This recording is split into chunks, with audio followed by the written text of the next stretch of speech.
How are we doing, everybody? Welcome to Let's Be Real with Brad. And today we are going over my top 10 favorite movies of 2019. Now, there were some great movies this year.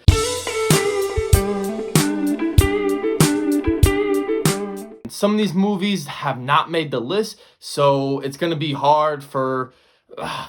hey, why isn't this movie on here? Why isn't this movie on here? They got cut because they're not good enough. Now, there's some movies that didn't make this list. I'd probably think there are great movies if you mention them in the comments. And I want to hear your top 10 lists of the year. But some honorable mentions to go through: Booksmart, Avengers Endgame, Joker, The Farewell, 1917, Doctor Sleep, Jojo Rabbit, Klaus. And those are just a few films I've already mentioned. But this year had so many great movies, so it's kind of hard to really pinpoint the ones I wanted. But we're going to start with number 10. Ford v Ferrari. It's based on a true story, and I didn't really know anything about it, so it was actually cool to see everything kind of unfold and actually do some things that I didn't think would actually happen. I didn't do a lot of research on what the actual events were, but I think this was such a great film with Christian Bale and Matt Damon leading the charge, having really great performances, that they didn't get nominated for this movie. It's understandable. There's a lot of great performances this year.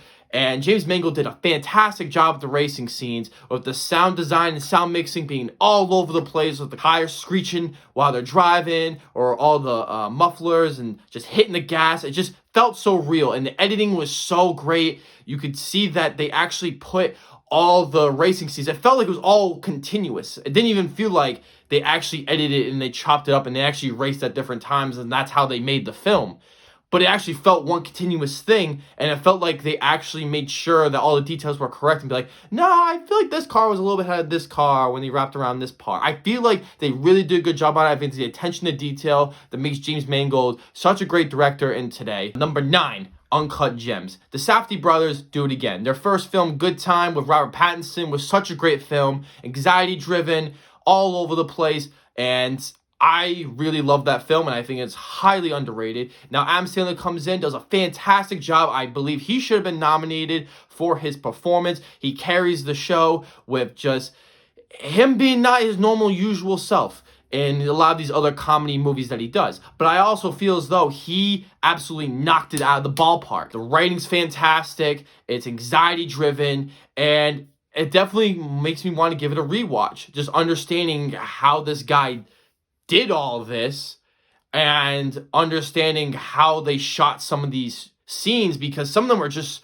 so many people are talking, you don't know what's going on because you don't know who to focus on. I think it's just excellent by the Safdie brothers, and a job well done. Number 8 is going to go to Knives Out. Rian Johnson comes back again. A lot of people didn't like The Last Jedi, but that's okay. He scored an original screenplay nomination at the Oscars, which is great because I think the writing is the best part of this film.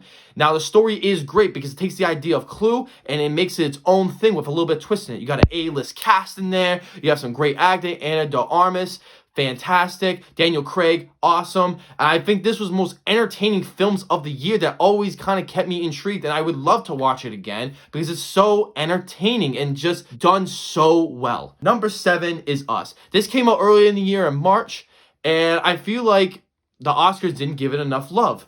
Lupita Nyong'o plays 2 characters, and they're both vastly different, and she is fantastic. She should have been nominated for Best Performance by an Actress, but the Oscars don't like to give nominations to horror films. But this film, I think, was just so interesting. I think Jordan Peele does it again with making a fun, scary meta, and actually had a lot of themes within its story in film that you can actually go back to look at and actually analyze a couple more times. It's vastly entertaining. I love the way it's shot. I love the score. It's haunting. I got a 5 on it and remixed it.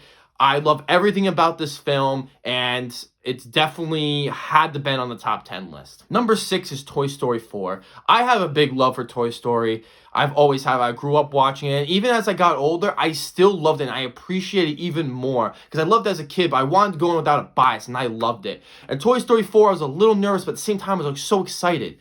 And they did a fantastic job. I love Toy Story 4 because I feel like they actually added something to the universe. I feel like it actually grew a lot of the characters. I feel like it was still fun. It still had the charm. And I feel like it was important to have. Yeah, I guess you could cut any of the sequels out, but I feel like it added more to it. And that's what I really love about Toy Story 4. And they had a great cast. You had a great new characters add into it. I think it's probably the funniest Toy Story film as well, and also the most emotional. Number 5, Once Upon a Time in Hollywood. Probably one of my most anticipated films of last year. Quentin Tarantino comes back again with Leonardo DiCaprio, Margot Robbie, and Brad Pitt. Probably the most entertaining film of the year, personally for me. I think it has almost a 3-hour runtime. I could just probably watch this movie whenever I wanted to. I feel like the pacing just works so well, and everything is in there to be important. Like, it's gonna be used later in the film, and I think it's so genius. The writing is top notch. I love the production design. I love all the performances, and I love the characters. I think they work so well in this universe that it's part of the real world, but also it's fiction, and they add parts of it. And I think it was integrated so well that Tarantino is the best at doing. People have said this is one of his weaker films, but I'd say that as a compliment considering looking at his filmography, that he has fantastic movies in his catalog. Number 4 is The Irishman. Martin Scorsese comes back, hits us with a 3-hour, 30-minute crime mobster drama that he is so good at. And with the de-aging, I think the CGI works so well. You have great performances, Robert De Niro, Joe Pesci, Al Pacino, and it's just vastly entertaining once the movie gets going along. And I feel as though the script was great. I love the production design. I feel like it was a very interesting and compelling story that had great characters. And the 3-hour, 30 minutes actually went by really, really fast. So you gotta give a lot of props to Scorsese because he's a living legend among us. Number 3 is Marriage Story. Noah Baumbach. He did a fantastic job with this film because it feels so real. Adam Driver and Scarlett Johansson kill it in this performance.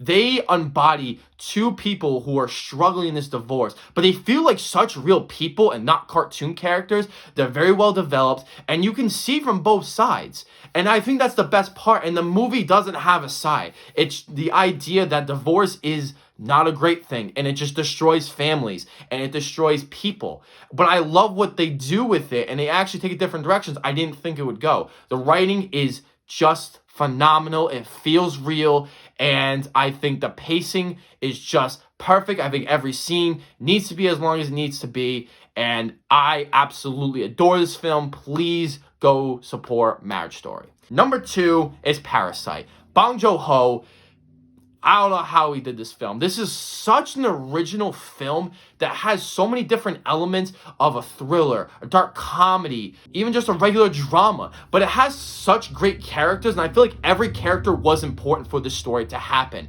I feel like all the characters they focus on, I feel like you couldn't cut them out because they all work for the story, and none of them are plot devices. I feel like everything was needed to happen, and the movie has a lot of twists and turns that you don't know where it's going because I didn't watch the trailer. I didn't know anything about this film, and that was actually the best thing that I could do for this film. It is shot beautifully. The production design is absolutely crazy good, and all the acting is super, super great and very, very funny. So Parasite, I am so glad it's being nominated for a lot of Oscars, including Best Picture, Best Director, Best Original Screenplay, because it deserves it. Number 1 is The Lighthouse. The Lighthouse by Robert Eggers, starring Robert Pattinson and William Dafoe, is just mind-blowing. It's one of those films you have to go back and look at and actually want to study and analyze, because I think films like this, they're a gamble because they could either be really, really terrible because there's so much going on and it thinks it's bigger than what it is. But when you have a film like this that actually has really great writing and everything is delicately put, very, very detailed in what the characters are saying, what's on screen, what's in the background. Everything feels so important. And it is also very funny as well, which I did not expect going into this kind of film and seeing Robert Eggers' The Witch that came out a few years ago, that it wouldn't be like this, but it was a little different, and I really, really enjoyed it. And I think going back and trying to uncover everything, because Robert Eggers does such a fantastic job of not giving us everything. He's not giving us concrete answers, and he's not giving us heavy load of exposition. He gives us what we need, gives us stuff to figure out, and lets the movie roll on. And I think it is a smart movie, and you really have to pay attention and actually open your mind to this film, because if you don't and you just want the movie to feed you answers, you're gonna absolutely hate this film. And I think everything he did with this film is fantastic, and I think it's one of the best of the 2010s. So here's my top 10 list. of 2019. I hope you guys enjoy it. Let me know down below, what were your favorites of the year? Where you think that were big disappointments? Let me just hear from you guys. Comment down below, give it a like, please subscribe, it really helps the channel. Please share this video if you like, and I hope to see you guys next time.